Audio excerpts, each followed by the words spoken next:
अब हम part continue second से स्टार्ट कर रहे हैं, जिसमें शॉक थेरेपी को हम पढ़ने वाले हैं। हम समझेंगे कि शॉक थेरेपी क्या है, शॉक थेरेपी का अर्थ क्या है, इसकी विशेषताएं और इसके परिणाम। ठीक है, और ये सारी हेडिंग जो आपकी बुक से ली गई है एनसीईआरटी से। तो हम समझते हैं कि शॉक थेरेपी क्या है। शॉक थेरेपी का अगर मैं शाब्दिक अर्थ बताऊँ ना, तो शॉक थेरेपी का शाब्दिक अर्थ है आघात पहुँचाकर उपचार करना। ठीक है, इसका सिंपल वर्ड में बताऊँ तो एक तरीके से चोट पहुंचाकर उसका इलाज करना। ठीक है, ये इसका शाब्दिक अर्थ है। ठीक है, इसके बारे में हमें समझना है, यानी कि आघात पहुंचाकर उपचार करना, ये इसका शाब्दिक अर्थ है। अगर इसको हम अच्छे से समझे तो क्या है कि सोवियत संघ के पतन के बाद 1991 में सोवियत संघ टूट गया था। ठीक है, जब सोवियत संघ टूट गया तो पतन के बाद सोवियत संघ के गणराज्यों को विश्व बैंक और अंतर्राष्ट्रीय मुद्रा कोष द्वारा निर्धारित इस मॉडल को अपनाना पड़ा। यानी कि जब 1991 सोवियत संघ टूट गया, टूटने के बाद क्या हुआ कि उनकी जो अर्थव्यवस्था थी, वो जो 15 गणराज्य थी, उनकी अर्थव्यवस्था बिल्कुल चरमरा उठी थी। हम पहले पार्ट 1 में देख चुके हैं।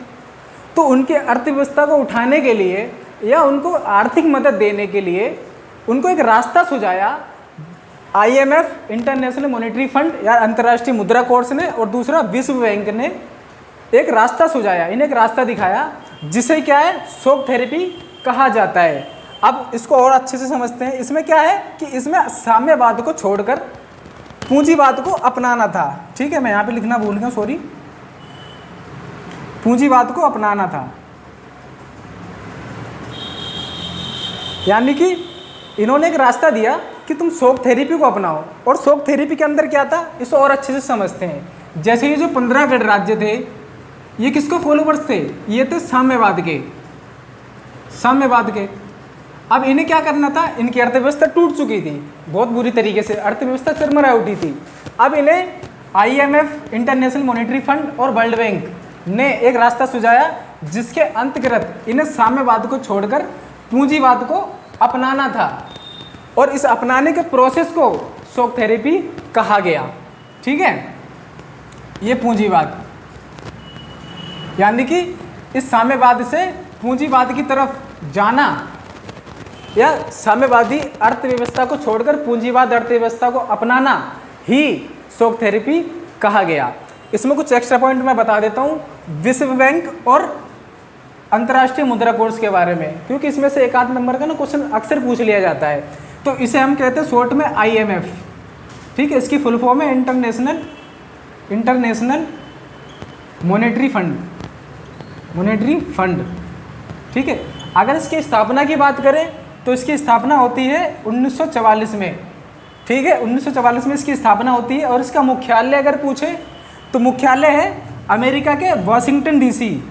ठीक है, वाशिंगटन DC।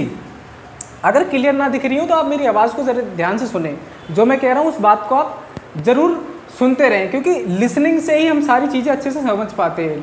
ठीक है, तो ये IMF के बारे में बता दिया। वर्ल्ड बैंक के बारे में मैं बताता हूँ। वर्ल्ड बैंक की भी स्थापना कब होती है, 1944 में इसकी स्थापना होती है, और इसका जो हेडक्वार्टर है वो भी अमेरिका के वाशिंगटन DC में स्थापित है।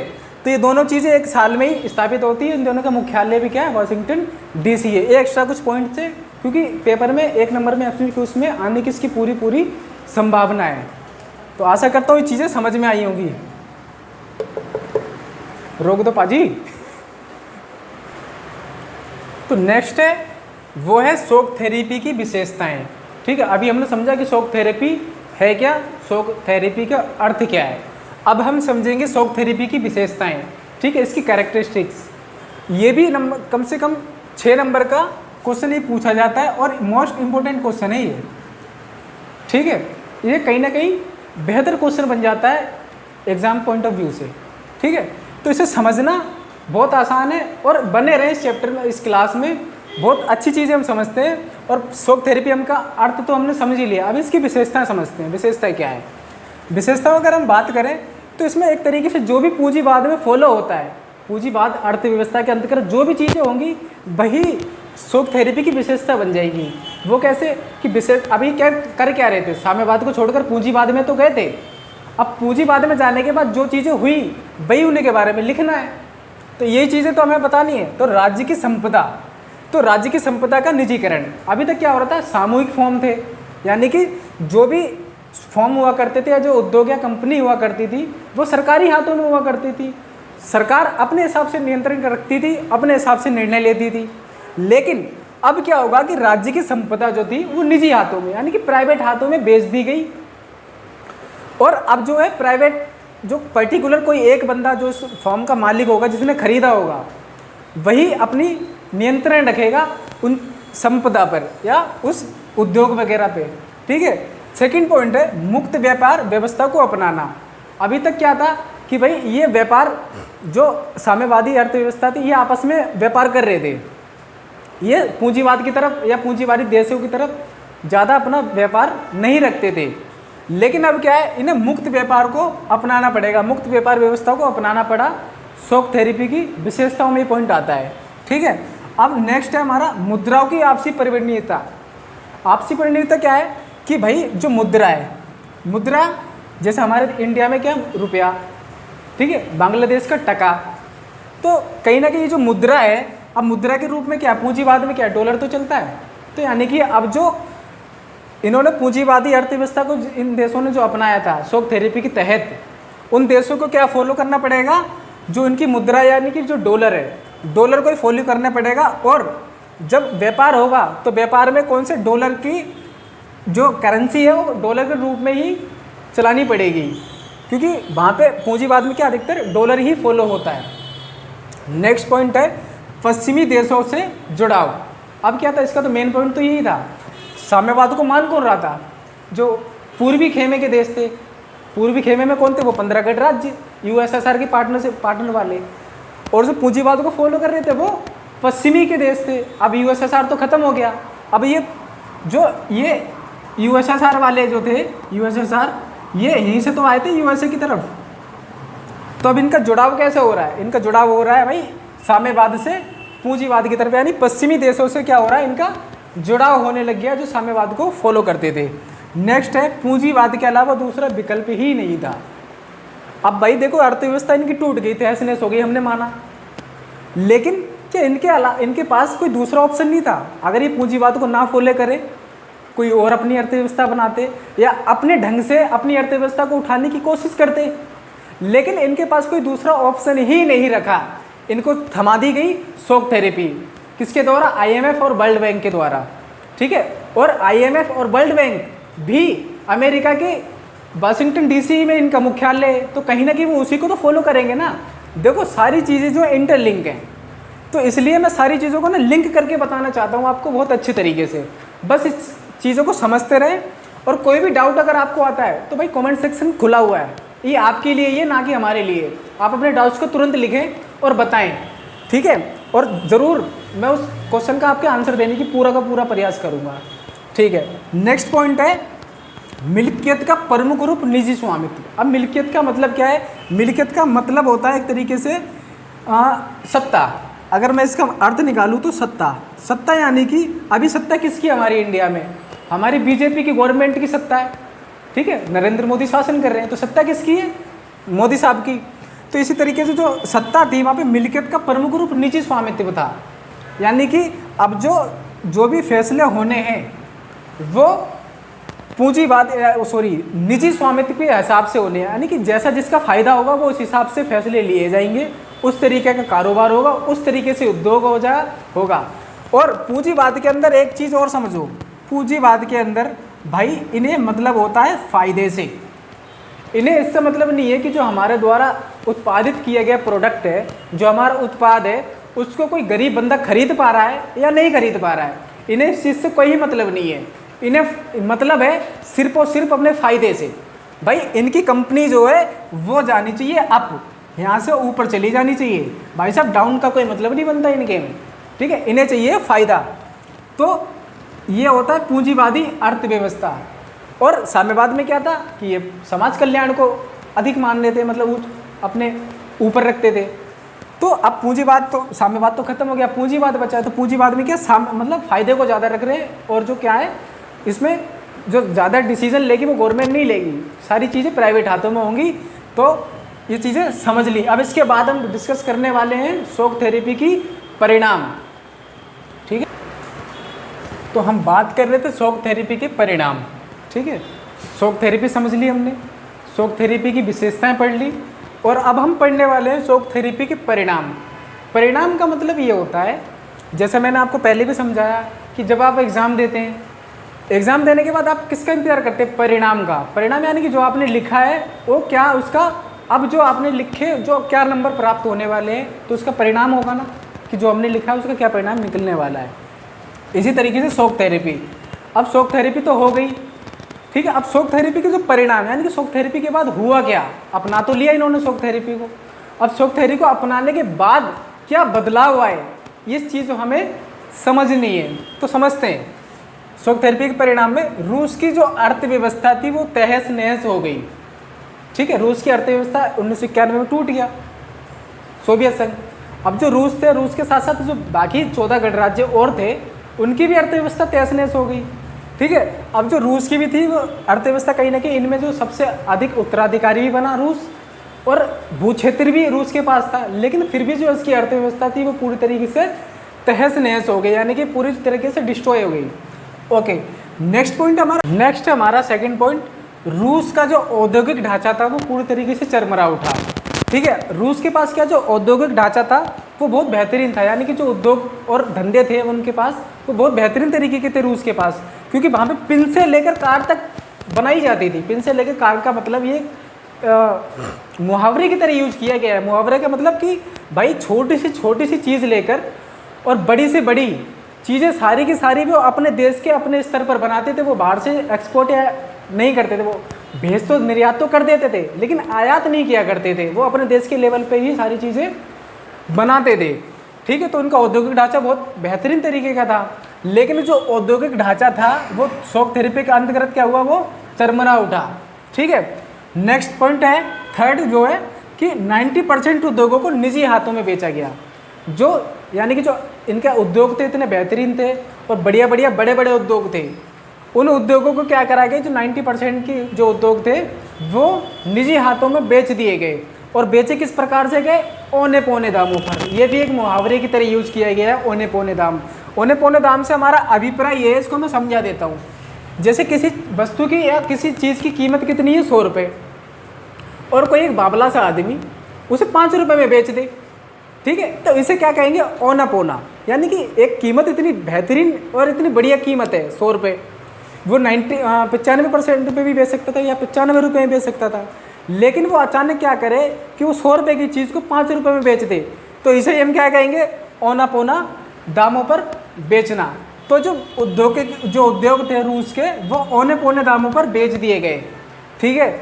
और चौथा पॉइंट है वो है, इसे इतिहास की सबसे बड़ी गरासेल कहा जाता है। ये क्वेश्चन आता है, क्वेश्चन क्या आता है कि इतिहास की सबसे बड़ी गरासेल क्या है, तो इतिहास की सबसे बड़ी गरासेल हम लिखेंगे कि शॉक थेरेपी के अंतर्गत रूस के जो उद्योग थे वो बेचे गए औने पौने दामों पर, और इसे क्या कहा गया, इतिहास की सबसे बड़ी गरासेल। इसे दिमाग में बिठा लेना, अक्सर पूछा जाता है ये क्वेश्चन, ठीक है।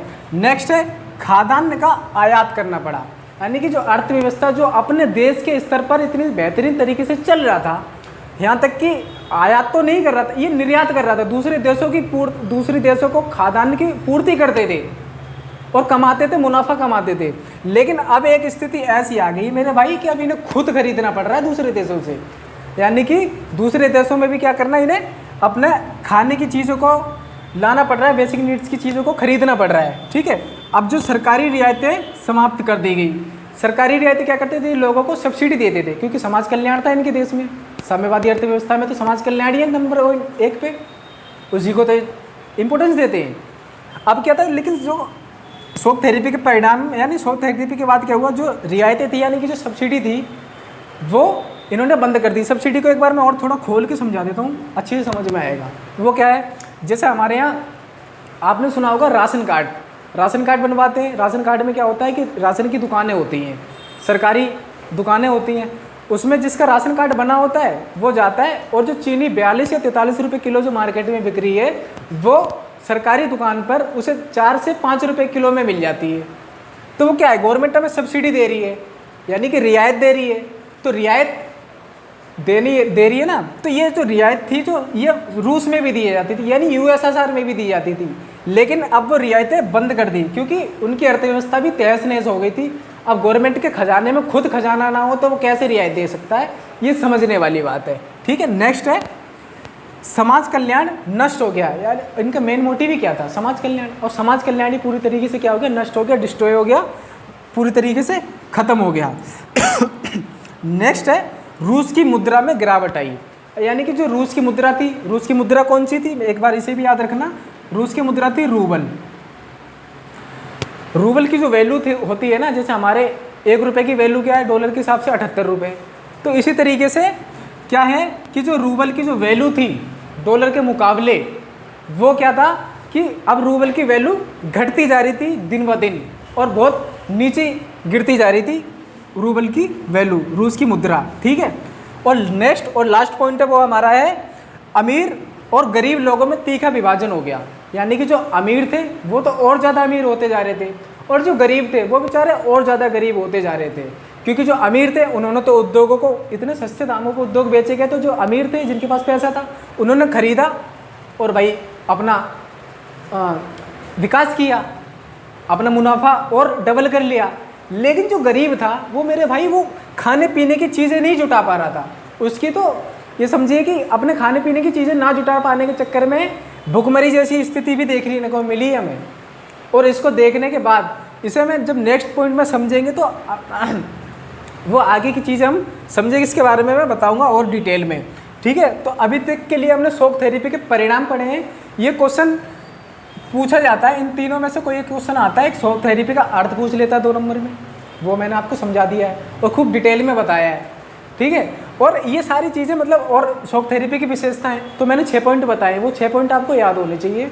आप इन पॉइंट्स को ना बड़े नोट्स के साथ लिख सकते हैं और ये आपके काम आने वाली चीज़ है। ठीक है, नेक्स्ट है हमारा शॉक थेरेपी के परिणाम। ये भी मैंने यहाँ पे 9 पॉइंट लिखे हैं, लेकिन आपको 9 पॉइंट्स नहीं याद करने हैं, आपको पॉइंट्स लगने हैं 6 याद। आप पढ़े सारे, क्योंकि एग्जाम्स में क्या होता है, एग्जाम्स के प्रेशर के चक्कर से ना जो पॉइंट्स हमें याद होते हैं वो स्किप हो जाते हैं। अगर आपको 9 पॉइंट याद होंगे तो आपको जाहिर सी बात है 6 पॉइंट्स तो याद रहने वाले, आप आराम से लिख सकते हैं। तो ठीक है, आज तो अभी तक हमने पढ़े शॉक थेरेपी के परिणाम। अब हम पढ़ने वाले जो हमारी नेक्स्ट हेडिंग है वो है मध्य पूर्व संकट, और जो मध्य पूर्व संकट में हम पढ़ने वाले अफगानिस्तान के बारे में। ठीक है, क्योंकि लोकेटेड और इसकी सिचुएशन जो मध्य पूर्व संकट के बारे में ही वो आता अफगानिस्तान। ठीक है, तो अफगानिस्तान के बारे में हम समझने वाले हैं। तो इसकी अगर हम बात करें तो इसके जो शासक थे उनका नाम था जाहिर शाह। ठीक है, जाहिर शाह ने कम से कम 40 वर्षों तक वहाँ पे शासन किया, अच्छे से करते रहे, लेकिन शासन के दौरान कुछ परिवर्तन आए और उन्होंने कुछ बदलाव किए 1960 के दशक में। ठीक है, तो 1960 के दशक में इन्होंने कौन कौन से बदलाव किए ये हमारे लिए ज़रूरी हो जाते हैं, इनको जानना बहुत ज़रूरी है। ठीक है, तो एक तो सबसे पहले इन्होंने महिलाओं के बारे में, महिलाओं को शिक्षा के बारे में, और जो वहाँ पे व्यवस्था चल रही थी कहीं ना कहीं, यहाँ पे ये मुस्लिम कंट्री है, मुस्लिम चीज़ों को फॉलो करते हैं ये, तो वहाँ पे क्या था, मुस्लिम में एक चीज़ बहुत कॉमन होती है, वो होती है बुर्का व्यवस्था, यानी कि जो वहाँ की महिलाएं हैं उन्हें बुर्का पहनना बहुत ज़रूरी होता है। तो ये चीज़ को देखते हुए जो जाहिर शाह थे, जो वहाँ के शासक थे, उन्होंने इसमें बदलाव करने की कोशिश की और उन्होंने बुर्का व्यवस्था को समाप्त करने की कोशिश की। ठीक है, दूसरा इन्होंने महिला शिक्षा पर भी बड़ा ध्यान दिया, क्योंकि ये चाहते थे कि किसी भी देश का जो विकास है, या ये जाहिर सी बात है कोई भी देश अगर विकास करेगा तो वहाँ की महिलाएं शिक्षित होनी चाहिए, क्योंकि एक मर्द या एक पुरुष के पढ़ने से सिर्फ एक मर्द शिक्षित होता है, लेकिन एक महिला के पढ़ने से क्या होता है कि पूरे का पूरा जो परिवार होता है वो शिक्षित होता है, उसकी जो बच्चे होते हैं वो शिक्षित होते हैं। तो इसी तरीके से जो जाहिर शाह वो इस बात को समझ रहे थे, तो उन्होंने महिला शिक्षा पर भी बात की। दूसरा क्या करा, इन्होंने जो वहाँ की जनता थी, इन्होंने वोटिंग व्यवस्था लाई, यानी कि वोटिंग व्यवस्था से क्या था कि अब जो है एक तरीके से स्वतंत्रता की तरीके से हम शासन करेंगे, यानी कि कहने के लिए राजा रहेंगे, लेकिन जो शासन होगा वो किसके अकॉर्डिंग होगा, वो होने वाला है संविधान के अकॉर्डिंग। संविधान लागू करने की बात चल रही थी वहाँ पे। ठीक है, दूसरा और कौन सा था, चुनाव व्यवस्था मैंने बता दी, शासन संविधान के अनुसार चलेगा, ये भी चीज़ हमने पढ़ ली है, और संविधान लागू करने की बात हो रही थी। ये सारी चीज़ें चल रही थी मध्य पूर्व अफगानिस्तान में, और ये बदलाव हमें याद रखने हैं, और ये कब हुए, 1960 के दशक में। अब देखो, अगर आप दशक का मतलब नहीं समझते तो दशक में समझा देता हूँ, क्योंकि हम दशक के बारे में पॉलिटिकल साइंस जब हम पढ़ेंगे तो हमें चीज़ें सारी चीज़ें समझनी पड़ेगी। ठीक है। तो दशक का मतलब अगर मैं बात करूँ 1960 के दशक की बात हो रही है, तो 1960 से और पूरे 70, ये पूरे कितने वर्षों का गैप आ गया, 10 वर्षों का। और जो ये 10 वर्षों का गैप है, इसी को क्या कहते हैं, दशक कहते हैं। ठीक है, तो इसमें कन्फ्यूज ना हो कि दशक क्या होता है, ये चीज़ें मैंने आपको बता दी हैं। अब हम समझते हैं आगे की चीज़ें, वो क्या किस तरीके से हुआ। देखो अब मैं समझाता हूँ कि 1960 में क्या हुआ, जाहिर सान ने बदलाव किए। और 1973 में क्या होता है कि जो उनका सेनापति था, सेनापति का नाम था दाऊद खान ने क्या करा कि ये देख रहे थे संविधान लागू कर रहे हैं, महिलाओं को इतनी सारी सुरक्षा दे रहे हैं, शिक्षा दे रहे हैं, तो वो इन चीज़ों को नहीं मान रहा था और वो शासन लाना चाहता था खुद। तो इनके जो सेनापति थे उन्होंने इनका तख्ता पलट कर दिया, किसका, जाहिर शाह का तख्ता पलट किया और खुद शासन करने लगा। कौन, दाऊद खान ने शासन चलाया, तख्ता पलट किया और शासन चलाया। ठीक है, और फिर क्या हुआ कि 1978 में क्या होता है, 1978 में जो वहाँ के वामपंथी दल, इसके बारे में मैं भी आपको बताऊंगा। तो जो वहाँ का वामपंथी दल था, या यहाँ पे people's democratic party of Afghanistan, people's democratic party of Afghanistan, ठीक है, इसे शॉर्ट में हम पीडीपीए भी कहते हैं, PDPA, people's democratic party of Afghanistan. ठीक है, इसकी शॉर्ट फॉर्म है। तो 1978 में क्या हुआ कि जो पीपल्स डेमोक्रेटिक पार्टी के जो सदस्य थे, जो मेंबर्स थे, उन्होंने दाऊद खान को तख्ता पलट कर दिया। दाऊद खान, जाहिर शाह का तख्ता पलट किसने किया, 1973 में दाऊद खान ने। और दाऊद खान कौन था, इनका सेनापति था। और 1978 में क्या करा कि जो वामपंथी, जो वहाँ की विचारधारा वाले लोग थे, जो पीपल्स डेमोक्रेटिक पार्टी के ही मेंबर थे, उन्होंने 1978 में दाऊद खान का तख्ता पलट कर दिया। अब वहाँ पे क्या हुआ कि अब शासन कौन कर रहा, वहाँ की पीडीपीए सरकार, यानी पीडीपीए जो गवर्नमेंट थी वो शासन चला रही थी 1978 में।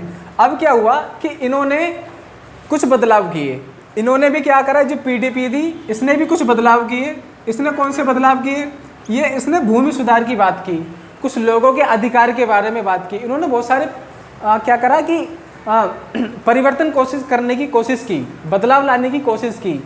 अब लेकिन जो इनके बदलाव थे वो भाई उस बदलावों से जो वहाँ की जनता थी वो सेटिस्फाई नहीं थी, वो कहीं ना कहीं इनका विरोध कर रही थी। अब विरोध कैसे होने लगा, पीडीपीए का, जो पीडीपीए के बदलाव का होने लगा विरोध, बदलावों का विरोध होने लगा। बाकी जो आम जनता थी उसने क्या करना, इसका जो पीडीपीए थी, जो वहाँ का शासन चलाने लग गए थे अब 1978 के बाद, उनका विरोध करने लगी वहाँ की आम जनता। ठीक है, अब इसी को देखते हुए क्या हुआ, जब वहाँ पे सारी चीज़ें उनके हाथों में कंट्रोल नहीं रहा, जो पीडीपी की गवर्नमेंट चल रही थी उनके हाथों में कंट्रोल नहीं रहा, उसी को देखते हुए इन्होंने 1979 से 1989 तक जो सोवियत संघ, ठीक है, अभी सोवियत संघ की मैंने बताया था सोवियत संघ के बारे में। ठीक है, अब सोवियत संघ से इन्होंने मांगी मदद, सोवियत संघ से मांगी मदद किसने, बाकी पीडीपीए गवर्नमेंट ने। ठीक है, PDPA, people's democratic party of Afghanistan, इसकी फुल फॉर्म याद रखना। ठीक है, तो इसने सोवियत संघ से मदद मांगी और सोवियत संघ के जो वहाँ के नेता थे उन्होंने क्या करा, अफगानिस्तान में सेना भेज दी भाई साहब लड़ने के लिए, कि भाई तुम जाओ, जो वहाँ पे जो जनता पीडीपीए का जो अफगानिस्तान में जो विरोध कर रही है, वहाँ पे जनता को क्या मारो कूटो कुछ भी करो, लेकिन वहाँ पे जो दंगे हो रहे हैं, जो विरोध हो रहा है सरकार के खिलाफ, उसे शांत करो जाके। और कहीं ना कहीं ये जो इनका जो हस्तक्षेप था सोवियत संघ का अफगानिस्तान में, ये कहीं ना कहीं वहाँ की आम जनता को वैसे ही बुरा लग रहा था। और भाई आपके देश में भी अगर कोई दूसरा देश आकर अपना मनमानी चलाए, आपकी जनता को मारे, आपकी आम जनता को मारे, तो कितना बुरा लगेगा। अब वही वहाँ की जो आम जनता है उसे भी बहुत बुरा लगा जब अफगानिस्तान सोवियत संघ की जब सेना जब अफगानिस्तान में आई और वहाँ की आम जनता को मारने लगी, इस बात का बहुत विरोध हुआ। ठीक है, तो अब हम इसके बारे में हेडिंग बनाते हुए अच्छे से समझेंगे और बढ़िया से समझने का प्रयास करेंगे। तो अभी हमने समझा अफगानिस्तान और सोवियत संघ के बीच में जो टकराव हो रहा था। अब इसको हम और डिटेल से समझेंगे कि क्या क्या टकराव हुए सोवियत संघ और अफगानिस्तान की जनता में और अफगानिस्तान में। ठीक है, तो सोवियत संघ का हस्तक्षेप अफगानिस्तान में, ये चीज़ हमें समझनी है। और हस्तक्षेप कब किया इसने? 1989 में। देखो 1979 से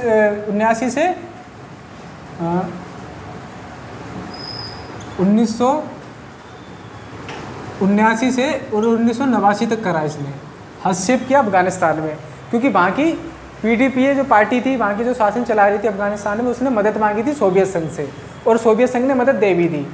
ठीक है, तो सोवियत संघ ने दिसंबर 1989 में अफगानिस्तान में अपनी सेना भेजी। ठीक है, ये चीज़ मैंने बता दी आपको। मुस्लिम देशों ने इसका विरोध किया।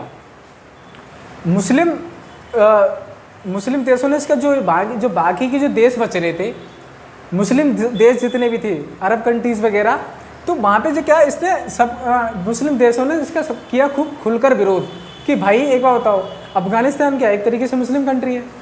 अब उसका जो जितने भी मुसलमान देश थे उन्होंने विरोध जताया। उन्होंने कहा कि भाई एक बात बताओ, वो उनका पर्सनल मैटर है अफगानिस्तान का, तुम दूसरे देश के ठहरे और तुम उसके देश में जाके अपनी सेना भेज रहे हो, वहाँ की आम जनता को परेशान कर रहे हो, मार रहे हो। और यहाँ तक कि सोवियत संघ ने क्या करा कि वहाँ के कुछ शहरों पर भी अपना कब्जा जमा लिया अफगानिस्तान की। तो इससे कहीं ना कहीं जनता में आक्रोश था, गुस्सा था सोवियत संघ को लेकर वहाँ की आम जनता में। तो इसी को देखते हुए जो मुस्लिम कंट्रीज़ थी उन सभी ने इसका विरोध किया। दूसरा, अफगानिस्तान की आम जनता ने विरोध किया, ये बता चुका हूँ मैं। यूएनओ ने इसका विरोध किया। यूएनओ ने इसके विरोध किया। यूएनओ ये आपके सामने भी नया आया होगा। यूएनओ को मैं समझा देता हूँ यूएनओ है क्या। देखो, यूएनओ की स्थापना होती है 24 दिसंबर 1945 और ये कहीं ना कहीं द्वितीय विश्व युद्ध के बाद होती है। और द्वितीय विश्व युद्ध में विश्व शांति कायम करने के लिए इसका निर्माण होता है। ये अभी सिर्फ इतना समझें, जब आगे की में क्लास हम समझेंगे तो यूएनओ का पर्टिकुलर पूरी क्लास होगी और उसके बारे में और अच्छे डिटेल से समझेंगे। अभी सिर्फ इतना समझें, यूएनओ जो है, यूएनओ पूरे इंटरनेशनल लेवल पर शांति कायम करने के लिए एक संगठन बनाया गया है जिसे यूएनओ कहते हैं। इसकी फुल फॉर्म है यूनाइटेड नेशंस ऑफ ऑर्गेनाइजेशन और इसका मुख्यालय भी अमेरिका में ही है, United states of America, USA में। ठीक है, अमेरिका। तो अमेरिका ने भी इसका विरोध किया। जाहिर सी बात है भाई, देखो उस टाइम पे शीत युद्ध चल रहा था और शीत युद्ध किसके बीच चल रहा था? सोवियत संघ और यूएसएसआर के बीच में, यूएसएसआर और यूएसए के बीच में। तो अमेरिका तो इसका विरोध करेगा ही करेगा। दूसरा, सोवियत संघ नहीं माना। इतना विरोध हो रहा है लेकिन इसके बावजूद भी सोवियत संघ नहीं मानना, क्योंकि सोवियत संघ के भाई अपने सोवियत संघ के पास भी बहुत सारी पावर थी। ठीक है, परमाणु हथियार थे, क्या नाम है, सेना इसकी बहुत बलशाली थी। तो लेकिन सोवियत संघ फिर भी नहीं माना। ये चीज़ हमें समझनी है। कई शहरों पर कब्जा कर लिया इसने। क्या करा अफगानिस्तान में? मैंने बताया भी कि अफगानिस्तान के कई शहरों पर इसने अपना कब्जा भी कर लिया। इसे अब इतनी सारी चीज़ें घटित हो रही हैं, दूसरा देश यानी कि जो सोवियत संघ है अफगानिस्तान में हस्तक्षेप कर रहा है, वहाँ के शहरों को तबाह कर लिया, मतलब कब्जे में कर लिया अपने। वहाँ की जनता को भी परेशान कर रहा है, मार रहा है, क्योंकि इनकी सेना थी, मार रही थी वहाँ की आम जनता को।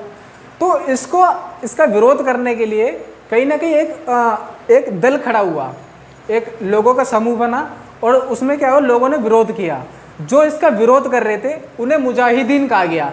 मुजाहिदीन को समझते हैं कि मुजाहिदीन कौन था? हो सकता है आपके क्वेश्चन पेपर में क्वेश्चन आ जाए, क्योंकि इसके बारे में कुछ कहा नहीं जा सकता। ये टॉपिक जो है आपके नए एड ऑन हुआ है 2022-23 के सिलेबस के अंतर्गत। ठीक है, तो इसके बारे में हम पक्का नहीं कह सकते कि क्वेश्चन कहाँ से उठेगा। ये टॉपिक था तो मैं पढ़ा रहा हूँ आपको। ठीक है, और उसमें से कुछ टॉपिक जो बताया था, प्रथम खाड़ी युद्ध, द्वितीय खाड़ी युद्ध, ऑपरेशन इराकी फ्रीडम। ठीक है, ये टॉपिक भी क्या कुछ डिलीट हो चुके हैं, कुछ कह रहे हैं आ रहे हैं, कुछ कह रहे हैं नहीं आ रहे। तो इसके बारे में हम कन्फर्म कोई डिटेल है नहीं। एनसीईआरटी ने जो अपनी वेबसाइट पे डाला, मैं उसके अकॉर्डिंग पढ़ा रहा हूँ, जो परफॉर्मा भेजा है। तो कुछ भी मैं अलग नहीं पढ़ा रहा हूँ, इसकी तरफ से समझते हैं। तो जो धार्मिक जो लड़ रहे थे उन्हें मुजाहिदीन कहा गया। ठीक है, जो इसके खिलाफ लड़ रहे थे। दूसरा, इसे धार्मिक युद्ध कहा गया। अब एक चीज़ बताऊं, अगर कोई आपके सपोर्ट में नहीं आ रहा और जहाँ पे धर्म की बात होने लगेगी तो वहाँ की जनता जो है वो आपके साथ जुड़ेगी। तो इन्होंने कहीं ना कहीं इसका धार्मिक युद्ध का, तो जिससे क्या जो आम जनता थी वो पूरी की पूरी सपोर्ट करने लगी जो अफगानिस्तान में जो सोवियत संघ का विरोध कर रहे थे। ठीक है, और नेक्स्ट पॉइंट है वो है हमारा पाकिस्तान, चीन, सऊदी अरब और अन्य मुस्लिम देश जो इसका विरोध कर ही रहे थे। दूसरा जो 11वां पॉइंट है वो 1989 तक सेना वापस बुला ली गई। ठीक है, 1989 में क्या हुआ, 1885 में मिखाइल गोर्बाचेव वहाँ के महासचिव बने। ठीक है, सोवियत संघ की बात कर रहा हूँ। मिखाइल गोर्बाचेव कहाँ के नेता थे, वो थे सोवियत संघ के। तो 1885 में वहाँ के महासचिव बने और उन्होंने क्या करा, सोवियत संघ में कुछ सुधार लाने की नीति की सुधार लाने का प्रयास किया, सुधार नीति लाए थे। उसके अंतर्गत उन्हें लगा कि हाँ यार, हमने अफगानिस्तान में अपनी जो सेना भेज रखी है गलत कर रखा है हम क्यों दूसरे देश में हस्तक्षेप करें। तो इसको लेते हुए 1989 में उन्होंने अपनी सेना को वापस बुला लिया। ठीक है, अब ये यहीं तक था सोवियत संघ और इसके अफगानिस्तान में जो हस्तक्षेप था, इसके बारे में बस इतना ही पढ़ना था। ये पॉइंट्स हैं, 11 पॉइंट लिख दिए मैंने, इसमें से इन चीज़ों को समझना था और अगर आपके पेपर में आता तो इसे अच्छे से समझा देना, आशा करता हूँ। नेक्स्ट और जो लास्ट जो टॉपिक हमारा बच रहा था वो था अरब क्रांति। तो इसमें अब हम समझेंगे अरब क्रांति। अब अरब क्रांति के बारे में समझने से पहले इसे देखो, इसके नाम मैं बता देता हूँ, इसे किस किस नाम से जाना जाता है। इसे देखो, एक तो पहला नाम इसका अरब क्रांति। ठीक है, इसे अरब विद्रोह भी कहा जाता है, अरब विद्रोह भी, और कहीं ना कहीं इसे अरब स्प्रिंग भी कहते हैं। ठीक है, और चौथा नाम लें तो इसे अरब बसंत भी कहते हैं। ठीक है, तो अगर एग्जाम्स में आपके ये चारों नाम में से कोई भी एक नाम आता है तो कंफ्यूज मत होना। अगर वो अरब स्प्रिंग कहते तो लिख देना आप, वो भी अरब क्रांति की बात कर रहा है। वो अरब विद्रोह की बात कर रहा है तो भी अरब क्रांति की बात कर रहा है, और अरब क्रांति कहेगा तो आएगा ही आएगा, और अरब स्प्रिंग भी कह सकता है। तो ये चीज़ें मैंने समझा दी, 4 नाम से इसे जाना जाता है। अब देखो अरब क्रांति है क्या, इसे अब ध्यान से समझते हैं। इसमें मैं ज़्यादा लिखूंगा नहीं, बस आपको मेरी बातों को ध्यान से सुनना है। अरब क्रांति में क्या हुआ कि जो अरब कंट्रीज़ थी, वहाँ पे एक देश था ट्यूनेशिया। ये ट्यूनेशिया याद रखना आपको, ट्यूनेशिया। ठीक है, ये जो ट्यूनेशिया था, इसमें घटना घटती है जिसके चलते क्या हुआ कि पूरे जो अरब कंट्रीज़ थे, अरब कंट्रीज़ के मैं किसी पर्टिकुलर एक देश की बात नहीं कर रहा हूँ, अभी ट्यूनेशिया की बात हो रही है। इसके बाद अरब कंट्रीज जो बहुत सारे देश है। ठीक है, तो उसमें धीरे धीरे जो चीज़ें फैलेगी, विद्रोह स्टार्ट कहाँ से होगा, ट्यूनेशिया से, और वो धीरे धीरे इराक, ईरान, मिस्र, ठीक है, और बाकी जो अरब कंट्रीज है उन सब में फैलता हो जाएगा। तो उसमें क्या था, ट्यूनेशिया में था राजतंत्र या सेना शासन था। ठीक है, अब सेना शासन में क्या होता है कि जनता वहाँ की ज़्यादा आवाज़ नहीं उठा सकती, वहाँ पे सेना अपने हिसाब से करेगी, जो राजा होगी अपने हिसाब से काम करते हैं। तो वहाँ पे अब ट्यूनेशिया में क्या था, एक बंदा था जिसका नाम था मोहम्मद बाऊजीजी, मोहम्मद बाऊजीजी। ठीक है, इसका नाम याद रखना है आपको, मोहम्मद बाऊजीजी। मोहम्मद बाऊजीजी था, ये बहुत गरीब बंदा था, और पेरेंट्स जो थे इसके, जो इसके माँ बाप थे, वो बचपन में ही ख़त्म हो गए थे जब ये 8 से 10 वर्ष का था। उसके बाद में क्या हुआ, उसने मतलब अपनी ज़रूरतों को पूरा करने के लिए, अपने परिवार का पेट पालने के लिए इस छोटी सी उम्र में इसने एक कारोबार चालू किया, जिसे इसने लगाया ठेला। एक ठेला लगाया और बेचता था फल बेचता था अपने ठेले पे। ठीक है, ठेले पे फल बेचता था। अब इसे बहुत सारी प्रॉब्लम हो रही थी, बार बार चलता था, बेचता था, गलियों में घूमता था, तो इससे दिक्कत होती थी। तो इसने एक चीज़ सोची, उसने कहा कि ये एक जगह छाटी, और उसने कहा कि मैं कहीं ना कहीं ना एक अपनी दुकान इस्टेब्लिश करता हूँ, अपनी एक दुकान लगाता हूँ जहाँ पे वो स्थायी होगी, मैं चल चल के नहीं बेचूंगा। अब कस्टमर जो है वो खुद आएंगे मेरे पास और वो चीज़ें खरीदेंगे, जो फल है वो खरीदेंगे। इसने ये सोचा, और ये वहाँ की जो थाने में था, तो कहीं ना कहीं देखो हमें जैसे इंडिया में होता है, अगर आप कोई ठेला या कोई कारोबार चालू करना चाहते हो तो वहाँ पे MCD की हमें परमिशन लेनी पड़ती है। किसी रोड पे अगर आप काम खोलना चाहते हो तो वहाँ पे भी एक रूल था। तो ये पुलिस वालों के पास गया कि सर मैं ठेला लगाना चाहता हूँ, और ऐसे मतलब MCD ने भी इसे परमिशन नहीं दी, ये चीज़ें होती रही। और जब परमिशन नहीं दी तो इसने एक ठिया लगाया जहाँ पे ठेला लगाता था, ये चक्कर काटता रहा एमसीडी ऑफिस के जो वहाँ की व्यवस्था थी। तो उस व्यवस्था के अंतर्गत जहाँ पे ठेला लगाता था, उस ठेले की जगह पे भी क्या हुआ, एक दूसरा बंदा आके अपना फल बेचने लग गया। अब जब ये मोहम्मद बाऊजी जी उस जगह पर पहुँचते हैं तो वहाँ देखते हैं कि दूसरा ठेले वाला खड़ा है, और जब ये उससे बात करते हैं कि भाई यहाँ पे तो मेरा ठिया हुआ करता था, मैं लगाता था, अब क्या करें। तो वो जो बंदा था जो दूसरा लगा रखा था ठेला, वो कहता है कि भाई मैंने इस चीज़ के दिए पैसे और मुझे नहीं पता, अब तू जाके तू जान, तेरा काम जाने। मोहम्मद बाऊजी को बड़ा बुरा लगा। वो इस चीज़ को देखते हुए थाने गए और थाने में उन्होंने जाके अपनी रिपोर्ट दर्ज कराने की कोशिश की, FIR लिखवाई। लेकिन जो बाकी जो पुलिस थी उसने कोई कार्रवाई नहीं की उस बंदे के खिलाफ, जो दूसरा जिसने मोहम्मद बाऊजी जी की जगह घेर ली थी, क्योंकि वहाँ पे चल रही तो खुला रिश्वत और मोहम्मद बाऊजी था गरीब आदमी। तो इसके चलते क्या हुआ भाई, वो बड़ा परेशान, पुलिस वालों ने मारा पीटा और भगा दिया थाने से। अब इसको क्या हुआ, देखो गरीब आदमी को कहते हैं वो जमीर की बड़ी बात करता है। तो मोहम्मद बाऊजी जी के अंदर भी क्या एक जमीर था, उसकी कहीं ना कहीं भावना उसकी आहत हुई। तो उस चीज़ को वो परेशान होकर दोबारा अपनी ठेली वाली जगह पे आया, जो दूसरे ने ठेली लगा रखी थी, उससे कहा तू हटा ले, बोला नहीं हटाऊंगा। इसी के चलते क्या हुआ, गुस्से में जो वहाँ का जो मोहम्मद बाऊजी थे वो केरोसिन लाया, मिट्टी का तेल लाया, अपने ऊपर छिड़का और अपने आप को आग लगा ली। अब भाई आग लगा ली तो आग लगाने के बाद वो तो जल के ख़त्म हो गया, मोहम्मद बाऊजी जी ख़त्म। अब इसके बाद जो वहाँ का उसका चचेरा भाई था, उसने अपने फ़ोन में मोबाइल में वीडियो बना ली। और ये बात है 2009-10 की, ध्यान रखना, अभी कोई ज़्यादा लंबी बात की नहीं, 9-10 की बात चल रही है। तो उस टाइम पे टेक्नोलॉजी आ चुकी थी, मोबाइल अधिकतर लोगों के हाथ में थे। तो वहाँ पे जो उसका भाई चचेरा भाई था, उसने वीडियो बना ली फ़ोन में, और फ़ोन में वीडियो बना के उसने डाल दी फेसबुक पे, ठीक है, फेसबुक पे। और फेसबुक से क्या हो, वीडियो हो गई वायरल। अब जो वीडियो वायरल होगी तो लोगों को पता चला कि भाई ये हो क्या रहा है। तो वहाँ की जनता पहले तो ट्यूनीशिया में फैली, तो ट्यूनीशिया के लोगों ने इस पर विरोध जताया, क्योंकि वहाँ की जनता भी परेशान थी इनके शासन से, राजतंत्र था वहाँ पे। तो इससे कहीं ना कहीं दिक्कत हो रही थी, तो सभी लोग वहाँ पे इकट्ठे हो गए इसके विरोध में। वो कह रहे थे कि भाई एक आम जनता के आज एक आम व्यक्ति के साथ ऐसा हुआ है तो कल को हमारे साथ भी हो सकता है।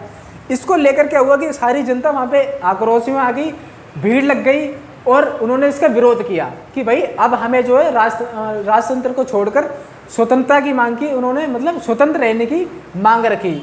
और ये ट्यूनीशिया से फैलती फैलती ये जो फेसबुक पे वीडियो पड़ गई थी, ये अन्य देशों में भी चलती गई। और जो वहाँ की जनता जो थी, जो वहाँ के शासन के खिलाफ अब जो आवाज़ उठा रही थी, उस जनता की आवाज़ अब फेसबुक के जरिए अन्य अरब कंट्रीज़ में फैलती गई।